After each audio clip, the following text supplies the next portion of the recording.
Welcome to this week's edition and 10th episode of The Bros Show. This week we have myself, Skillbo, Red Setter, Sequence, Old Man Hermit Hash, Canna Kate, Abolish Farms, Miss Cantaloupe, and Eagle Gardens. What's up, guys? How you doing tonight?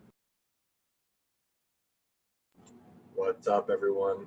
It was a good day watching football. Good weekend watching football, hanging out with the kids.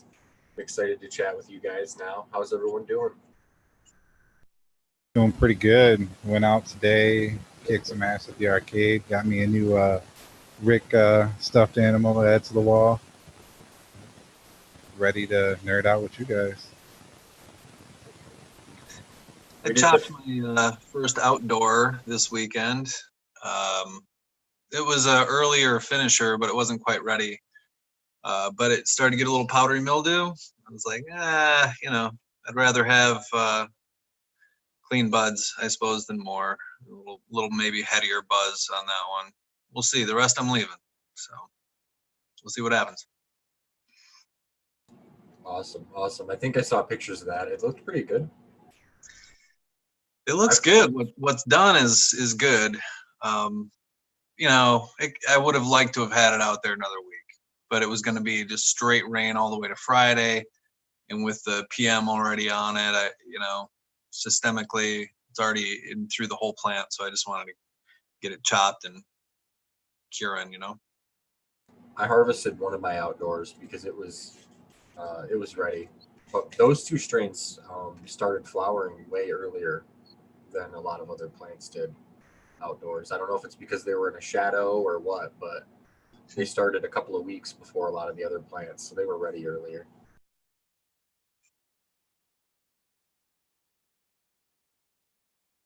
What's going on with your auto? I haven't seen a picture of that in probably like a week or so. Do you think that's going to finish?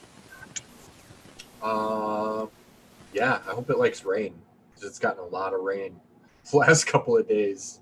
And it's been cold and rainy too, so we'll see. How's everyone doing with all the damn rain? Great, because I'm indoors completely. Red Setter, you have outdoor, right? Old man's got outdoor. He's harvesting a little bit early. Saving mine for seed production, but yeah, I got outdoor going. Yep, getting rained on nicely. They're buds. A lot of water. Big old sponges out there. Yep, lots of water. They're loving it. All that rain yesterday, man. Down here in like Washtenaw County, and it just rained and rained and rained and rained. Well, that was Friday, yeah, for like I think like 6 hours nonstop. 4 hours of it was just pools of water. We'll see how it holds up when it dries out. Everything looked good. We'll see. A couple of things that I was able to float around out on the deck. I pulled underneath my balcony. That's about it. I was really surprised at what my outdoor looked like after getting rained on for like an entire day. I went out the next morning and it was like dry. It looked perfectly fine. I was really surprised. I mean, there's always dew and water falling on the buds every morning anyways this time of year, and they're usually all right. I think that what you really got to watch out for is capacity. You got too many plants, too many flowers, too many stalks just in too small of a space.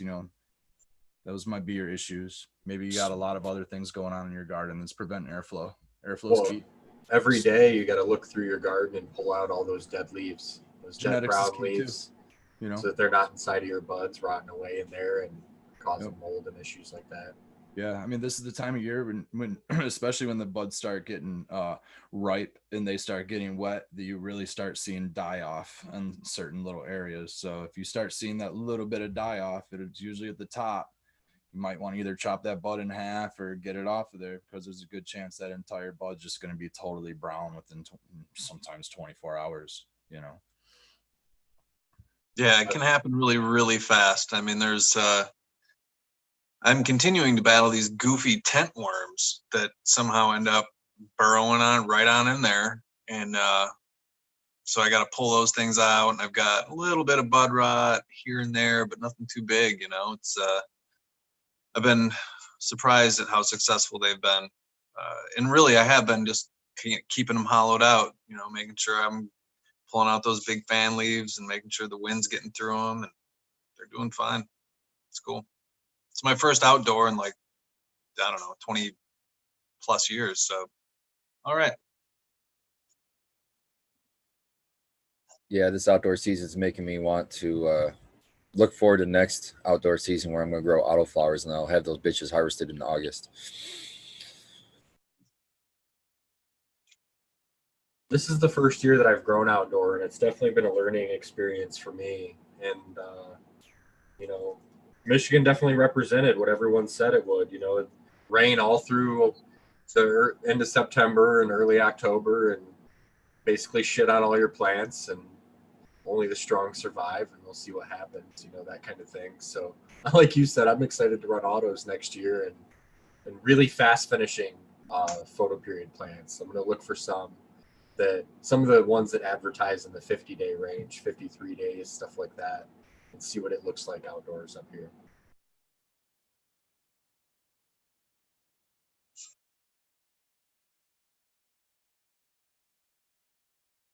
I'm with you on the autoflower next year. I'm definitely loading up my garden with them. I'm probably gonna try to do a second cycle, but I'm definitely gonna do an early season. Get them out there in June, and hopefully they'll be done by August, right during our dry spell. That'd be great, man. That'd be wonderful.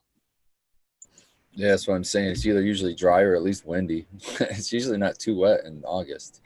Right. So that's great. I'll be looking forward to that. They make some of these autos that actually go a little bit longer too, and they call them like the Auto XLs. I'm really interested in some of those because then it kind of gives you hopefully the best of both worlds a little. I've actually grown these. I grew a Mephisto Auto XL that went 100 days, and it was 1 pound. And I bet that it would have replicated that outdoors. So if you could do those on like 2-foot centers and do an acre of those, I think that's perfect for up here, right? It might even be a little bit more than that on the outdoor scale. That was on a 10-gallon pot. Yeah, 10 that's gallon. Crazy for an indoor. Yeah, I mean that's right up there with a with a regular. I'm losing a thought. Photo period. Thank you. Yeah. Hell yeah, I know people that are happy getting a pound of plant outdoors. So I mean, if you get a pound indoor, you should be able to replicate that no problem outdoor. Can you imagine you get your 12 plants out there?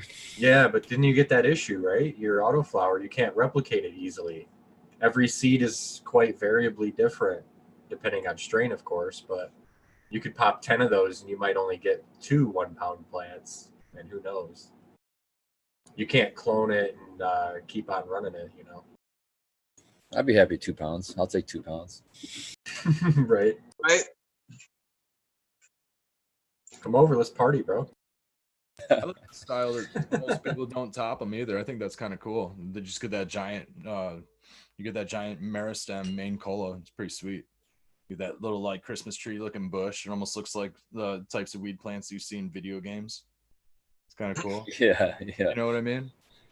I think I'd top mine outdoors. I'm sorry. I'd top it early because I'm afraid of when that big solid bud just turn into all bud rot, man. That scares the hell out of me. They get like 2-liter bottle size or 1-liter bottle size, bigger than those 24-ounce Fago bottles. So what happens if you top the autoflower? Are you going to get less of a? Is it still going to branch out and do the same? Are you going to get the same? Yeah, you can pop them. You can top them normally as long as they're still in veg. So you got to just look at the plant, look at the pre-flowers, and make sure you're not doing it. If you don't time that top right, you'll stun it severely, and you might as well just start. And it's strain dependent. So some of them need topped, and some of them don't. So some of the strains won't bounce back quick enough, and some of them will. So do a little bit of weeding on them and see if it's a recommended strategy with each one. It's a little bit more into it than you can do with photos, where you can just do whatever. Right. But like Spartan's growing the Mac, he can attest to it. You wouldn't just randomly do whatever to the Mac and slow it down even more. So things are very strain dependent, for sure. No, I'd like to just cut it down. I've done that with photo periods, like just late topping in general, when you're topping almost until, I don't know, maybe even into August and things like that, just trying to keep your plant short. I don't know, you got low fences, things like that, sight lines, and, I've done that in the past. So, I got a little bit of experience in trying to judge when the pistils are or before you can stop topping, I should say, before like the pistils or everything starts coming out. Yeah, just always drudge on the plant morphology with your autos, and you'll do really well. And the same goes for your nutrient schedule when you're growing autos. Just watch the plant, and that'll tell you exactly when you should be switching into your transition and flower nutrients and all of that stuff. Did you feel that the auto plants were more vigorous because they're growing faster, or were they, do you think, similar to a photo period? For me, an auto was one of the first plants that I ever grew from seed. So all the photos I had grown were from clone. And I was insanely impressed that the seed that I had from Mephisto caught up to and passed this clone like it was nothing and grew into this huge plant. And then the plant from clone was like, a quarter pound like normal. And I was like, holy shit, there's something to this autoflower thing. And I still have 2 seeds from that strain. That was Mephisto's White and Bubbly. And that's Walter White and Hubba Bubba Smelloscope crossed together. And I always loved that strain. It tasted like bubble gum, and it was huge. It was incredible. I had to cut out one of my autos. I planted the 2, and there's my first auto grow. And I planted 2 of the purple microdot. And one of them had some, decided to grow some balls today, so I had to cut them up. And what's kind of cool about the autos is like I'm not having to wait a whole cycle and worry about that. I just throw another fucking seed in that same pot and let it go, because who cares? It's going to flower in that same light cycle. I'm not worrying about anything. So I thought that was kind of a cool thing I realized today when I was Spartan kicking that fucking mail out of there. What was it, about 15 days and you had your sex? Let me see. Day 1 was the 13th. Yeah, we're only 2 weeks. 2 weeks today, so 14 days. If you had a tent dedicated to autos, you could just pop seeds in there every couple weeks and just harvest whenever. Yeah, that's what we're doing. Yep. I throw 3 in there and hope to get at least 2 females in that one pot or bed, whatever you want to call it. Red Setter's holding up bud. All right, go ahead, Red Setter. Let's see it.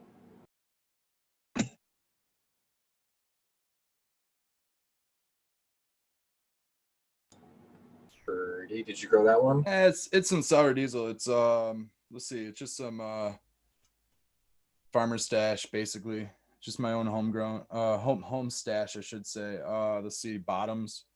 I smoke all the bottoms. I try not to give that stuff to my patients. I give them all the tops of the plants, and usually what's left over is my personal. So every now and then, I guess it all depends on pain and necessity, but usually bottoms are just fine for me. That's what I smoke. But this is I've always preferred the bottoms when I smoke. Like, better for grinding and putting in bowls. Kate's laughing for obvious reasons. But yeah, I think they're more resiny sometimes. The bottoms of my plants always get really crystally. They get some, I don't know, good stuff. Every now and then, but mostly it's bottoms.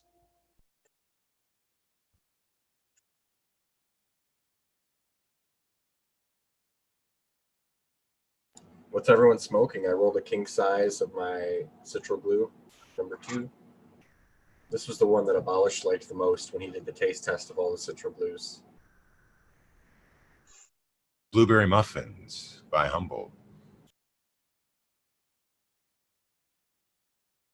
I'm breaking into my stash that I had saved from what Eagle gave me, and I'm that CBD heavy plant or whatever, the blueberry quintessa that Buddy brought me.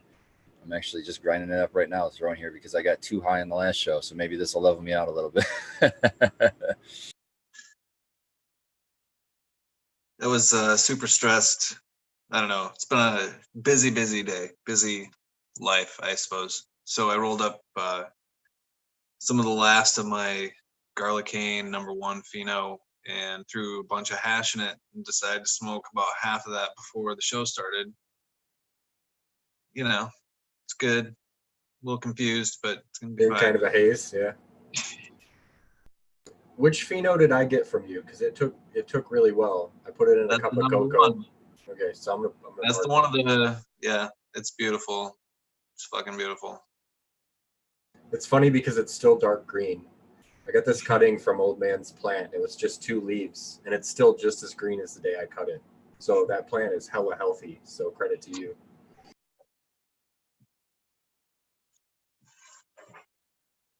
I'm gonna do a dab of this lemon brulee live resin that I got from Fire and Ice yesterday at that Good Life Gang meetup at that Kalamazoo building in Kalamazoo. Have any of you guys ever been there?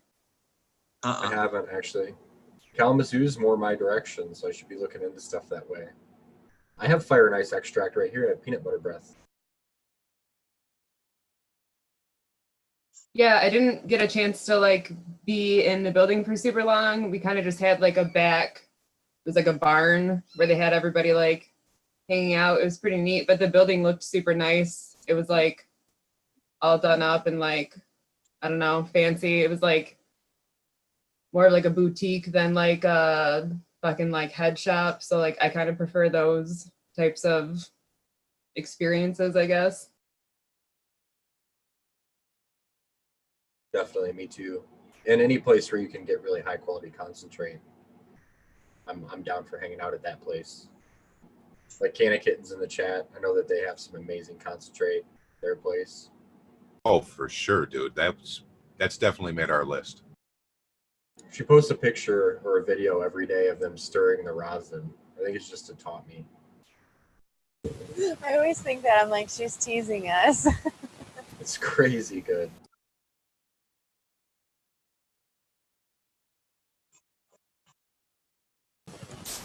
We're breaking down some purple micro dot. That's what I just held up. We did a little, well, Abolish did a little cup challenge, and that's one of the last bud we have of it. Got a really good flavor though. What's that smoke like? What's it taste like? How's it? It tastes like grapey, like it tastes like purple. That's what it tastes like. Like I don't know. Purple drink. Yeah. What you know about purple drink? Oh yeah, that's cool. I'm excited to get that fucking thing growing. Really I'm hoping that other one's a female.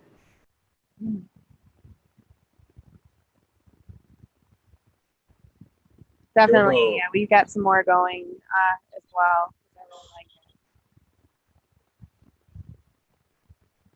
it. I'm hoping it all works out to where, you know, the autos will pull as much as the photos for me.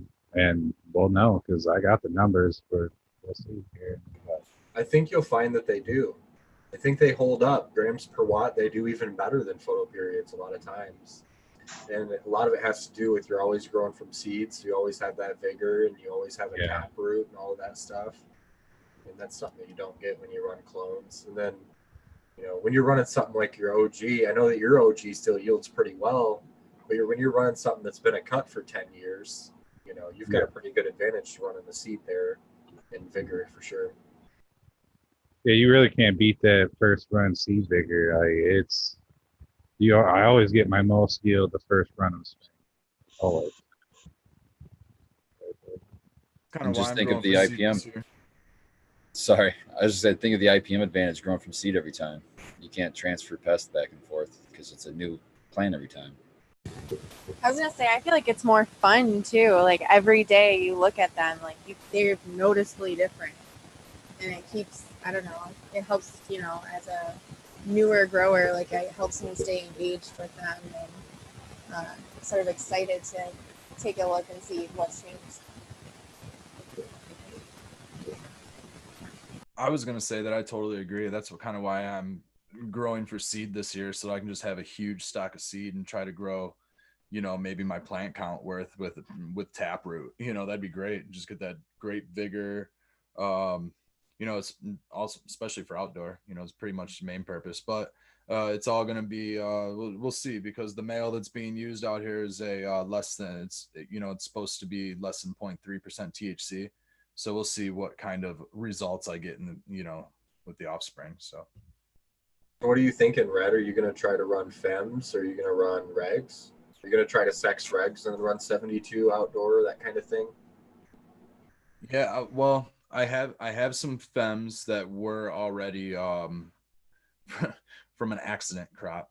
Everything that I've so far ran outside, I've ran in the last 3 seasons, a couple dozen seeds, and they've all been female. So pretty much everything that I got out of that room, out of that cycle, I'm kind of guaranteeing myself to be feminized. So I'm going to start with like trying to do that type of thing. And then the other thing, I would probably just do it outside. If I was going to do like the regular from what I'm doing this season outdoors is all going to be outdoor next season. I probably won't pheno hunt indoors. Maybe a few, but I'll probably do like a better pheno hunt like outdoors, because I'm trying to just kind of dial in like appellation in my own like area and try to get something that might be resistant to the climate, the weather, and all kinds of things, or at least maybe not resistant but adapted to. So this is the same kind of thing I'm thinking of, because I'm supposed to be running a couple of greenhouses next year that have a lot of plants, and like, how do you pick which plants go in there? And ideally I would like to run everything from seed, or most of the plants from seed. So how do you pick what 72 plants you take in there? How many different strains do you want to try to run? What variables do you got to account for by running, say, 10 strains instead of 3 strains, that kind of stuff, and all of those extra problems that you incur in there. I've been thinking about that a lot lately. I'm seeing a lot of variation as far as structured plant goes. I'm not seeing a lot of variation as far as terpene structure goes. So, I don't know. I guess it's going to depend on really where all those variables are. But then again, I've only really gone deep into one of the strains. I've got about 4 different strains that I have kind of a good amount of seeds on. So we'll see in future hunts. But I went kind of crazy on like all the hype stuff and trying to get some like higher THC numbers and things like that for the medical market. So, we'll see. This is kind of personal versus medical. So right now I'm kind of focusing my pheno hunt towards like the medical and my patients. So we'll see. And that's kind of all the stuff that I've purchased. Has anyone grown in a greenhouse before? It's like the main thing to look for is like PM resistance, probably like humidity tolerance, plants, that kind of stuff. I mean, why wouldn't you? Why is it that if you're in a greenhouse that you wouldn't consider autos for that situation also? Oh, I would, but I think sure a greenhouse mitigates a lot of the issues that you have outdoor in Michigan, and it opens up the window to grow photoperiod plants again. But you can also grow multiple cycles of auto plants. I agree. Yeah, I'm just saying with the faster turnarounds and the more harvest that you're going to get and the smaller plants that you're going to have with less labor to deal with, and you're getting multiple harvests, the multiple harvests will make up for what you would lose in one big harvest. You might be able to equal that harvest or even exceed it with less labor. Because you even see in these big greenhouses, they're not growing Mendo-dope trees in them. You know what I mean? They're just growing small plants anyway. So if you're not going to have a lot of veg time and grow out big giant plants in your light depth and to try to mimic an auto, why not just go with an auto? Well, I'm thinking of vegging indoor and then putting them into the greenhouse when they're teens. But even still, they're not going to be as big as, say, Mendo-dope trees. Definitely not. Are they? Is it gonna be a year-round greenhouse, or is it just to extend the season, or are you just trying to get out of the elements? Yeah, probably just to extend the season and get out of the elements at first, on a budget, and then build up from there, that kind of thing. Bootstrap it. Yeah, I think you'd be better off doing autos. That's what I would do in that situation, because then you can get a harvest, and I mean you can go in the ground earlier. So you could probably go to ground probably at least as early as May, I would imagine, in a greenhouse. And then, was that May, June? You're harvesting in July, you're getting another. So in July, you're already getting some capital in, so you can do upgrades and all that kind of stuff instead of waiting all the way till October before you start seeing money. That's true. And another thing that I've thought about with running outdoors, when you run outdoor plants, outdoor, when you harvest, you're automatically competing with everyone else that harvested their outdoor. Versus running autos, you get a crop in the middle of the season versus a lot of people that won't have one. And I think that opens up a lot of market for you as well. I kind of thought about that too. And wouldn't you think, because the auto comes from the ruderalis gene, it has the ruderalis gene in it, which grew in an absolute shit environment up in like the Siberian mountains or whatever, wouldn't that be able to go a lot further at the end of the year? So you would be able to get until the end of October like you really want to with a lot of our photo periods. I think you probably could. I think a lot of them are more frost tolerant because there are plants that can get snowed on and stuff. Well, the word is hardy. That's what we're looking for, is you want to run hardy plants outdoors. This isn't the time to run, the flavor of the month shit. Go with that tried and true stuff if you're trying to bring a harvest in. It's true. It's something I didn't really consider this year so much, right? Because I have, my indoor that have worked pretty well for me indoor, right? And I thought, well, just put some clones out and popping a few new seeds of that stuff out there. And some of it was not resistant to powdery mildew or anything else. And it struggled out a little bit, but it definitely makes you appreciate it when breeders say more, this plant was not powdery mildew resistant. When you grow out multiple strains next to each other and you go, okay, this right here is not powdery mildew resistant, I know what the hell they're talking about. Well, to have grown the same plant indoors and then now to have grown it outdoors, it's like, whoa, they look way different. Everything about them. I mean, in the end, they're obviously very similar, but they're different plants, man, for sure. It's cool. I would make an observation, though, is all this talk about seeds. When you're running outdoor, if you're running from seed, you do realize that there is a lot of phenotypical variance in between there. So we don't really know, since we're not working with a proven cut, this is the other side of the argument. A proven cut like the abolished OG, he knows specifically how long to run that plant. He's done it for 15 years. I saw his level of experience with that plant when he takes it out there outside is maybe a little bit different, but not that much. But if I'm just popping random packs because it sounds cool, how much variance is going to be in that pack of seeds? Well, isn't that where I don't know what the term, I think it's vital generation or whatever. It's the F number that you're typically looking at, F3, F4. Filial, thank you. I'm not a science mind, so sorry guys. But I have doctor, not a scientist, damage him. Your doc's 2 points for that. We'll figure it out. We'll eventually get there. All right, so I guess that the further out and the more stable that you can get those genetics, the better you can clean out that variance and actually get some more stability. And there are strains that are like that in cannabis already. DJ Short's blueberry is pretty similar to that. Like I've grown pretty close to a 10 pack, and I've only had a couple outliers really out of the females that I've gotten. I've gotten a few males, so take that down to like a number of half a dozen or so, and then you're figuring maybe 2 or 3 of those smelled a little bit different, but those ones that smelled different smelled similar together. So I'm really getting like 2 different variances off of that 10 pack. The males all seem pretty similar in structure and things like that. And as far as structure goes, they're all pretty dead on. I'm really just getting variances in smells and things, which is strange because, like I said about the outdoor thing, I'm getting more structure variances. So I guess maybe that's something that totally depends on is as you get down that F number, you really start to stabilize everything. So the 2 things that I've noticed is that autoflower plants, since they are farther down the F line, they're usually F4 or farther, are more stabilized. If you grow out a lot of autos next to each other, they're generally very similar. And then feminized, when I grow feminized seeds, they're all very similar as well. And that kind of speaks to what breeders complain about with feminized seeds, that they lose their diversity, right? But for a grower, it's kind of nice when you can grow a lot of them and they are very similar. When I grew my citroglue and my crescendo, probably 4 of the phenotypes in the citroglue all taste almost identically the same. grew within 10%, the weight the same on all the plants and that kind of stuff. I think it's kind of fascinating that they're getting to that point in cannabis breeding.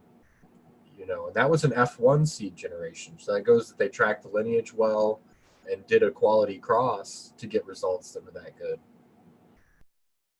That was my big question, was how close is, like, because I would love to run autoflowers. I think that's a great thing to do outside, and like I've already discussed it. I'm going to do it next year in my garden. So that's my concern, is maybe how diverse it is, but it doesn't matter. I mean, if I'm only doing a couple dozen plants, so I got a couple dozen different flavors, you know, which is pretty typical. And it's not going to, you're going to get a couple ounces off each plant. Yeah, anyways. I think Abolish knows how many generations they need for them to be auto. It's like 3, right? So at minimum, all your autos are 3.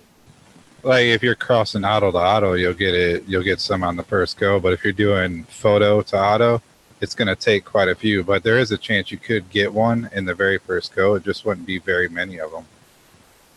But there's, as far as like different phenols, I can speak for the microdot, and I'm pretty sure the 2 months also is there's only 2 different phenols of it that pop up for people. There's a green pheno of the purple microdot, and the majority of the rest of them are purple. I have a question about we'll go back to we've talked about Morningstar Baby Huey before. And the reason that they give you 12 seeds in that instead of 10, does anybody know why that is? It's because of the higher propensity for you to find a male in that pack, even though they are autoflower.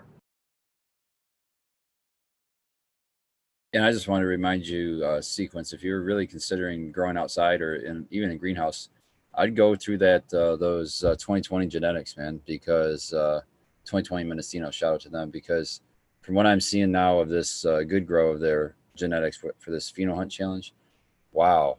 Oh man, the pictures of that shit, dude. Yeah. Oh, buddy. It's just like they're so vigorous, and so it's like they were from seed is how they're growing. It's just crazy how vigorous. I think I'm like, what am I? 8, 9, 10. I'm 12 days into flower and I'm super cropping still. I can't, the things just won't slow down. It's crazy. Have they named what the strain is that you guys are growing for the Pheno Hunt Challenge yet? No, they did release not that long ago that one of the parents is their sour snow. So, which I kind of suspected after seeing the pictures and hearing you talk about the scent of it. It kind of sounded similar to their sour snow. And they talk up sour snow a lot. They're really proud of that plant, so I wasn't surprised to hear it was in there. Well, the initial smoke test, and this is not just coming from me, but from, you know, I've shared it around. I like to get everybody's opinion because it hits everybody a little different, it seems like. And everybody's come back and said it's one of the hardest hitting things they've smoked in a long time. So there's it's really potent, that's for sure too. Maybe it's just a different terpene that we're not used to from around here too. That could totally be it, because it's pretty different from anything I've grown. Well, they showed a result of, I think it was the sour snow testing for over 7% terpenes, right? And the terpene it tested the most for, I'd never even heard of before. So that's pretty popular, or potentially a thing, I'm sure. Yeah, that's pretty cool. I want to get the strain name first, but once I get the strain name, because I like to have the correct genetics when I do a test, because it gets all cataloged. So once I get the strain name for it, I'm definitely going to run a test on it. And yeah, I might even spring for the terpene test too, see what's going on with it.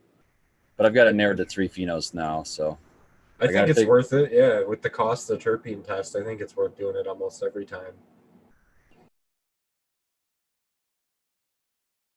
Who are you guys running auto seeds from? I just won a pack from, I can't remember who, so I'm going to run them, but I want to start looking into like other places to get them from if I like auto flower. Yeah, so breeders to look into are Mephisto. They're out of Colorado. Dutch Passion is from across the pond, but they're a really, really quality breeder. Fast Buds is another breeder. They don't breed in-house. They have a lot. They're like a white label breeder, but their strains are really good too. And then, what is the name abolished of Daz's company? Night Owl Seeds. That's another company that's related to Mephisto that makes really, really good autos. And there's another one that's Morningstar. Yeah, I wanted to shout out to one that's always comes up a lot, and it's not really one that's heard of a lot, so it's kind of like one of those underground things. But a guy called Mandalorian.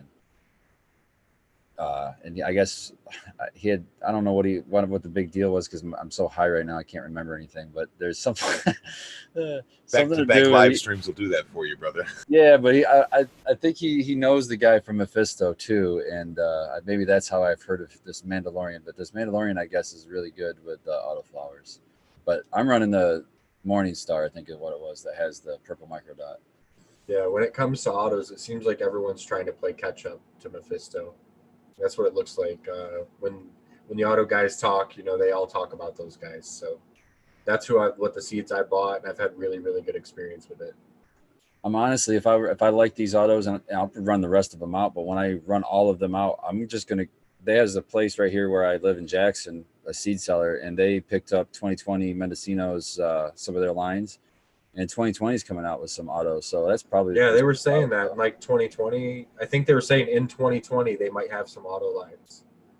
That's who did the giveaway thing for us. Do you remember we did the giveaway, and then they were the people who were the sponsors of it that you could get the discount from? And actually, Baked is in the chat right now. He got the glue sniffer, and he was really hyped up about the packaging on that. He said it was really good packaging for seeds. Let me grab one. Yeah, I started some glue sniffers and some Grand Champagne as well.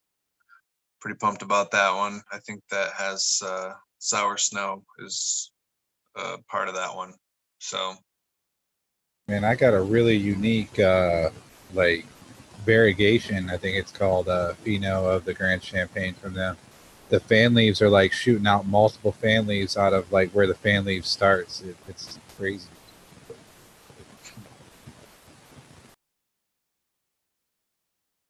Variegated plants always look awesome to me. They're the ones that kind of look like they have zebra stripes on the leaves a little bit. I think those are really, really neat.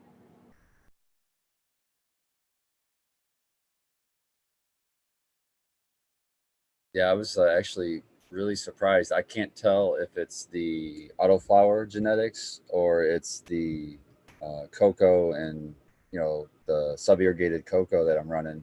But those plants are kicking pretty quick in there. Like I just transplanted them not too long ago, and they've already doubled in size. Well, I had to cut one down, but I was just like, man, is this the cocoa why it's growing so fast, or is this because it's an autoflower and it's just got a shorter life cycle? But it's cool to watch them grow as fast as they do. And so far, I haven't really done anything. I've just gave it water. I literally haven't given any nutrients. And they're still green as can be. Yeah, I actually don't recommend putting nutrients on autos for like 3 weeks. They don't really need it. And they do grow really, really fast. Giving them nutrients early will stunt them, if anything. Here, let me, there you go, Skilbo. You're spotlighted. So that's the 2020 packaging. That's what Baked got. We won in the giveaway. So what this is, let's see on the side, it says Mendocino. This one is the glue sniffer. So it's a cross between Gorilla Glue 4 and Gorilla Glue 4 with the whip, back cross 4. It's sativa dominant high, flower time 7 to 8 weeks, contains 12 regular seeds. Glue sniffer is our take on Gorilla Glue 4. It's bigger, it's louder, it's more frosty, it's more gassy, and much more hardy. We started by crossing Gorilla Glue 4 with a choice male of one of our flagship strains called the Whip. We spent the next few years selectively back crossing the offspring to the original GG4. Each time we went for more trichomes and more gas. The results are amazing. The strain will produce record-breaking outdoor plants. She is super mold resistant and very hardy in cold climates. She is also a stellar choice for indoor cultivation. We spent a lot of time and effort crafting Glue Sniffer, and the results were well worth it. I really like hearing when breeders, you take multiple years to breed a strain. It gives me hope for the future of the industry for sure. Yeah, 2020 tests all their strains indoor and outdoor, which I thought was really cool. I just found that out reading like one of their comments the other day. That's I know a lot of people do. Let me hit the inside of this real quick. Can you guys hear me? I'm just hearing. No, I'm not muted. Okay, it says at 2020 Genetics, we don't cut corners, we don't rush things. What separates us from other breeders is our relentless determination to completely stabilize a cultivar before releasing it to the public.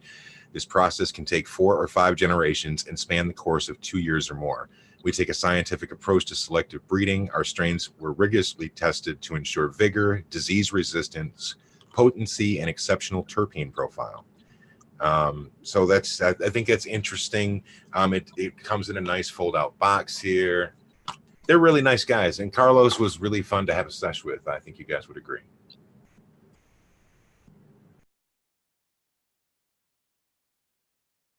And then if you breed off of those 4 and 5 generations, you know, you can get something even stable also. Get yourself some seed stock.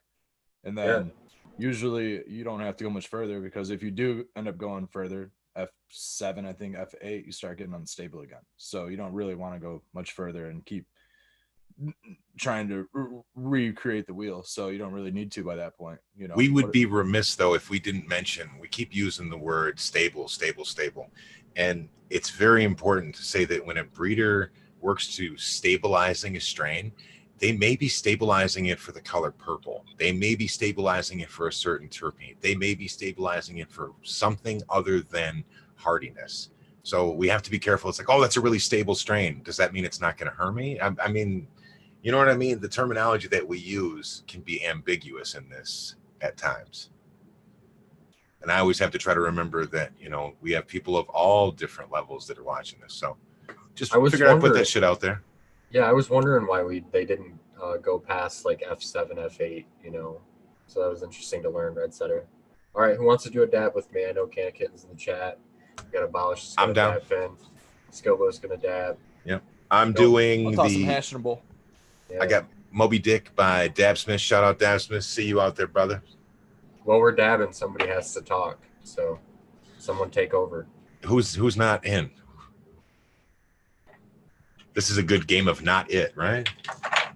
Look, I've got 2 joints going at once. It's crazy. Okay. Well, where are you at? Let's see where you at. Yeah, there you go. It's not a dab though, old man. That a girl, Kate. See, I gotta mute up because I'm gonna cough like a motherfucker. I'm not dabbing. I can talk about what I just harvested. I just harvested some sour diesel, which is pretty awesome because I need a daytime medicine in my life. Everything that I've been smoking has probably been purple and pretty sleepy, so that's pretty great. Girls Gone Wild is something pretty new that I've been growing. If you check my Instagram, it's incredibly purple, grows a little bit more like a sativa, and has like a really funky, like peppery kind of like cookies type of smell.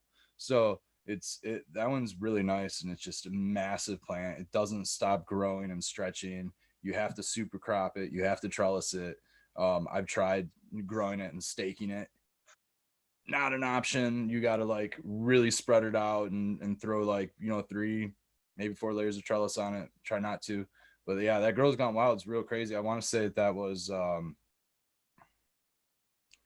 I bought those seeds back in 2015, and I want to say Costa Farms, but don't quote me on that. So I'm not sure. It might be that. They might not be. Yeah. I bet those really pop off if you grow them in the back of a bus, bro. I'm sorry. What was that sequence? I said I bet those really pop off if you grow them in the back of a bus. Yeah.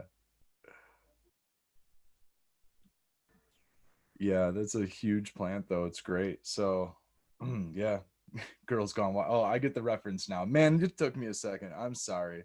You're so high. Oh man. Sorry about that one. It's been a while. Yeah, that guy got it, huh? So anyways, not to divert the topic too much. So yeah, the name on it, I'm not a huge fan of. But I guess we'll see. I might try to I don't like doing that, but I might have to play with it just for sake of my patience. I don't know. We'll see. So I also have I'm trying to think of what I only chopped down for Apollo 13. I have growing right now, which is another one of my daytimes that I can't wait for. So just kind of stick on the same kind of topic on there. Anybody else have any sativas or sativa leaning, daytime leaning, I guess, medicines that you guys like to mess with? Hazes or anything like that? Crescendo is the one that I've been leaning to.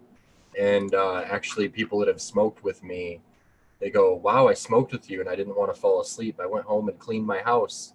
And I'm like, well, thank you. That's a compliment to me that I harvested it at the right time. And that it's the right experience when you smoke, you know. And obviously the breeder, but Crescendo is the daytime one for me lately. Hazes and diesels, man. Yeah, I ran into some backstock diesel that I was cleaning out some totes the other day, and I was like, oh man, I got a jar of some old personal sour diesel sitting here, and I smelled it and it seemed pretty fresh. And then I also ran across some old dementia. That was an old Loud Seeds one, and that was an Amnesia Haze cross, which just has this beautiful blue color. I ended up getting rid of it just because of it just really takes too much management, and it wasn't something that anybody really wanted. So I liked it, but it was just really racy, and but it's just a heck of a good daytime. So I don't know if you blend it or something, it tends to be better. But I like it for what it is, and I actually that's what a lot of my bubble hash is made out of, which makes that a good daytime too. So I really like that dementia one. That was good. So Dab Smith says they used to run Tangy, which would put some pep in your step, and then 24K, which is also a California orange. I'm not sure if it's exactly Tangy, but very, very close. Yeah, we've really been going for our sour melon during the day. That's my Mantis genetics. It's been like the perfect daytime smoke. It like, I swear it's like after I smoke it, like I see clearer. It's got the 818 headband that I grew for years, which was always my daytime smoke before I had the sour melon. That OG sour, that sour terp, like, I don't know, that's my medicine. Like, I can't get enough of it. But if you smoke it past 9, 10 o'clock, you're gonna be up all night unless you got a strong indica to take you down. I've just got blue cough is the one I got in my garden right now. It's my what I call my happy weed. It just makes me happy. So it doesn't you don't have the narcotic stuff. It's just like I don't know, an antidepressant or something. But that stuff is, and it's really flavorful too. So it's just a fun one to put in a joint and to really just savor. I really like that one right now. That was the one that when you handed me a joint of it at the cup, you smiled when you handed it to me. Like you're like, I'm really proud of this one. And yeah, that was really, really good in the flavor department, and it did give you a little pep in your step, like you said. It tasted like that blue flavor. That's all I can explain. Super good. Has anybody had Blue Widow on the panel? I have not. Okay. I've always wanted to smoke a legit Widow, just from I grew up in the 90s, and that was a big name that flew around in the late 90s, was White Widow and stuff like that. But at the time, $20 a gram, $20 a half gram, I'm not paying that. I'm going to pay $10 for a 2 gram lit. So, that's what I did. I ran it for a full year, and I really, really liked it. It was really fucking spacey. I used to disc golf a lot. So me and my buddies would use disc golfing as a great excuse to go out and get fucking high and walk around in the woods. So, I mean, I can remember throwing a disc, goes into the woods, and we must have spent like fucking 30 minutes, dude, looking, just blown the fuck out off of some White Widow. If you can get your hands on it, and you'll know it. It'll knock the shit out of you. I grew some Black Widow a couple of years ago. That was actually pretty nice, which is White Widow, Black Widow, similar. I don't know. It's a big controversy, I guess. Yeah, isn't it supposed to be the same thing? It's just when they broke off. Right. Yeah. I love me a good breeder controversy. Yeah, that was our first drama, I believe. I haven't heard one of those in cannabis in a couple hours. I actually got a White Widow cross. That's what I replaced that male today. That male autoflower I had, that purple microdot. I cut it down, and I had I wish I could remember I can't remember the name of it, but it was like a letter and 13. Maybe it was G13 or H13 or something. But I looked it up on their website, and it was a White Widow times a Big Bud, which I thought was an interesting combo. And so I put that in there. We'll see what that comes out to. And it's an auto too. I've heard of White Widow Big Bud, and I heard that it just grew big buds that tasted kind of like nothing.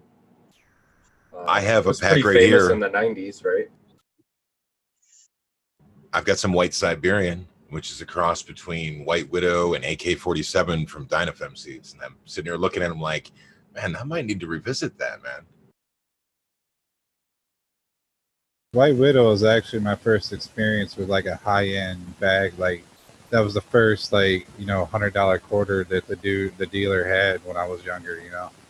That it was amazing. I can't lie. That strain it's famous for a reason. It blew me out. Oh, and White Widow is a member of like all these genetic trees. It's old school, famous. It's bred into tons of stuff to add frost. Like Kyle said, it's part of Moby Dick. White Widow's here to stay for sure.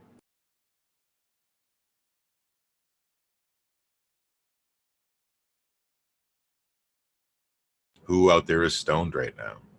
Dankman says lemon snow cone from Elevate Genetics is the best tasting they've had in a long time.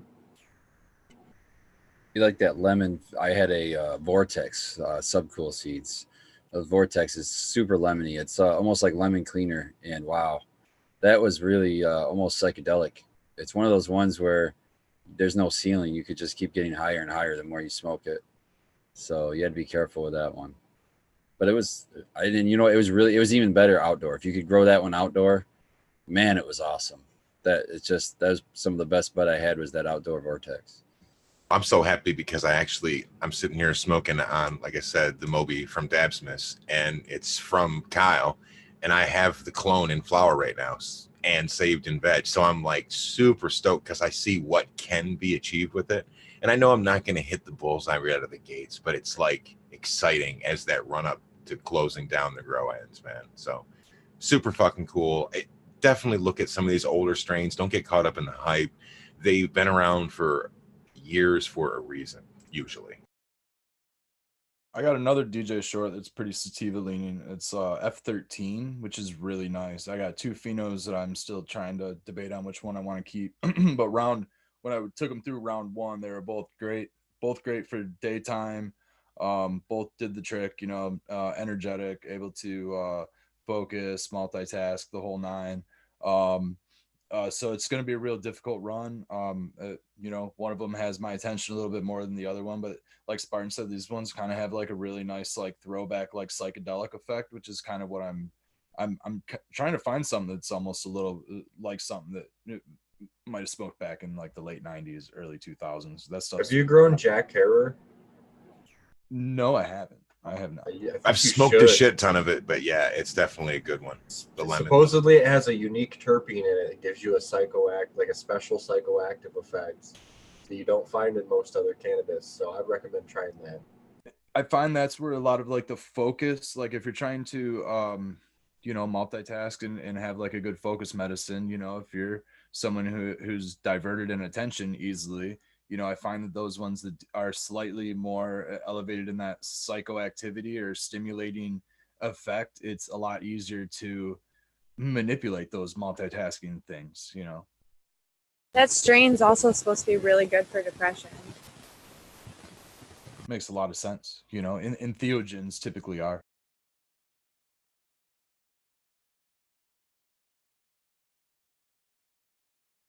I love reading the chat now. We're gaining more viewers and we got a more active chat and reading and engaging with chat. Thank you for being here, chat. Right, I'm actually reading chat more than I'm listening to you guys talk. Sorry. I get tripped up with it. I get tripped up with it. Sometimes I'm getting caught up down there. Sometimes I'm up here. So, plus everybody's smoking like crazy. So it makes for quite the entertaining show some nights. Yeah, I'm scrolling up it right now. We had a question from Baked Pond for you, Skilbo, or Baked Pone. Do you remember when they had feminized mix packs from Greenhouse that were like color coded with the wax? Oh yeah, I actually remember that too. That they were always fucking sold out though. You could get like the auto one, and you'd be like, this is back in the day. Like nobody had respect for autos back then. Not being a dick, but just telling the truth. It's only really become popular in the last like 2 or 3 years. So you would see these packs and they'd be like, oh my God, I can get White Widow and I can get Moby Dick and I can get this and I get that. Nope, sold out. Motherfucker. Dynafem used to do those too. I have friends still, even though I grow now, you've seen my flower. It's pretty high quality stuff. If I tell them I'm growing autos, they still give me shit about it. I'm like, dude, you know, like, come on. Like, I know enough. Just give it to them, smoke them down with it, and then tell them shut the fuck up. Oh, yeah, they usually do, but it's just crazy that the perception, what people can have just for being told something, right? Like the old days when people used to talk, and maybe I'll piss somebody off out there, I don't really care. They used to, back in the 90s and stuff, talk about hydro. You know, oh, hydro weed used to be really good. Then it was like, oh, hydro weed's fucking terrible. And then it just like the pendulum was swinging back and forth on this whole, you know, not really important thing as to if you can grow the dank or not. Your medium. Well, yeah, and there was a time when if you had dro, you had expensive stuff too. So like it always varied, like everything did. They talked about flavor specifically. Like, oh, there's no flavor. Like, get the fuck out of here, man. Well, like now organic is treated a similar way. Like if you can say your stuff is organic, it's worth a little bit more of a premium, right? I guess. I mean, should it be? I'm not sure. You know, synthetic when ran well doesn't has to pass the same testing standards and all of that stuff. So who knows? But just like tomatoes in the grocery store, people are willing to pay a little bit more when it's got that label on there. What do you think, Abolish? You grow organically. What do you know? I think it should be all about the end product, honestly, because there's plenty of people that run synganically or even full synthetic that put out a nice, tasty, clean product. But I mean, I'm an organic guy. I wish we do get a little bit more than synthetic growers now, but we really shouldn't. I mean, that's what I'm getting at. I don't think we should either. But in the commercial market, that's not a thing. You know, when a grower calls a dispensary and says, "Hey, I've got X amount of pounds. What do you want for it?" They don't ever ask, "Is it organic? Was it synthetic?" They don't give a shit. Exactly. So the commercial level in dispensaries, you're not. Especially here, they just need the flower bad enough. They don't care. If it'll pass the testing, they'll take it. Exactly. They just want it. Is it in metric and has it been tested? That's all they care about. Then they'll look at it. I think maybe like the regenerative model is it might be the one to say could potentially have a different price tag. I think that like organic, synthetic, they both have potential to be on the top shelf side by side. But I think I like that the regenerative maybe marketing model being that as long as you are consistently continuously reusing and regenerating everything, maybe you're even growing what you use, that's a totally different model in my mind than just saying I'm organic because I use organic inputs, or I'm synthetic, I use synthetic inputs. Our end products are the same, but what is your overall cost? What is your overall carbon footprint? What's your overall impact? I think that might be a different price tag in my mind. In my opinion, if it's the same product and that's the only thing that makes it different, one is regenerative, one is not regenerative, they can be the same price, but knowing that you have that as a plus, people should buy that more, and it would drive the one that wasn't out of the market more than setting a higher price tag for something. I think it's better just compete. Just compete at the same level, and you know, that's a good point too. Yeah, and I could see how that would happen. I could see how you putting it on on a dispensary shelf and it says this one is organic, whatever, versus the rest of these, and they're all the same price or very similar. You're more apt to buy that one probably. But that's assuming that everybody has the same conscience or whatever about consumption, and that's obviously not true because people are killing themselves on $12 carts. So there's always going to be a market for the cheap, dirty weed, no matter how nice everything else gets. Yeah, there's always going to be shake grams and all of that stuff at the dispo for sure. $1 pre-roll, baby. Yeah, I mean, it's still hard to say what like long-term plans are like for my farm even, but like I like all the models, you know. I like the model that I have right now with synthetics. I think it's great. I get great production, I get great flavor. You know, I don't have to worry about a lot of outdoor issues and things like that, or even like certain issues that you might run into if I was running organics, like a, an automated watering system to make sure that I'm not overwatering, underwatering, things like that. I don't always have to necessarily be with the plants, which can be a good and a bad. I mean, it can be a bad thing too. But as far as, you know, managing a grow by yourself or something like that, it can be a good thing. So you know, I like all the models myself. Yeah, which line are you running when you're running your synthetic line? I run Jacks. I run the basic 3-2-1 formula. If you look it up, the base has a I want to say it's like a 5-26-12. Don't quote me on those numbers. The numbers I want to say are right, but they might be in a different order. I want to say it's something like that. And then there's a calcium nitrate 2-part, which is, there's like a 6-part total. You're looking at 3 parts of the base, which are those numbers I just said. The calcium nitrate is a basically, I want to say it's like a 13-0. No, it's like a 3-0-0. I think it's 14-0-0. Oh, okay. I was closer on the first time. So 14-0-0, something like that. And then running like a magnesium sulfate, basically Epsom salts, Hydrostore brand, nothing crazy. And I use that in a 1-part. So, and I mix everything in a certain order to make sure that I'm not getting certain chemical reactions. You can create what is gypsum by mixing the calcium nitrate with the base nutrients in together. So you want to make sure you don't do that if you're running like a this type of system. So you don't want to create the gypsum, because then it's gonna be, I mean, it's gypsum is okay, but you know, it's not the nutrients that you're looking for. So you know, you want to mix your base first, and then you would want to mix in your magnesium sulfate with your base, and that's okay. And then let those dissolve, mix those in your reservoir, and then finally mix in your second part being your calcium nitrate, and then get everything nice and stirred up and dial it into the electrical continuity, the EC or ppm, whatever you desire. And that's dependent on usually on growth of the plant, life cycle, and runoff. So I'm really excited. I use Jacks, man. So I'm getting ready to switch to Jacks, and learning from you is going to be really sweet. And the cost to run it's really much more affordable. And I've had good results. I only use those inputs plus a little bit of microbes occasionally. If and when I feel like it's necessary, and I use Tribus.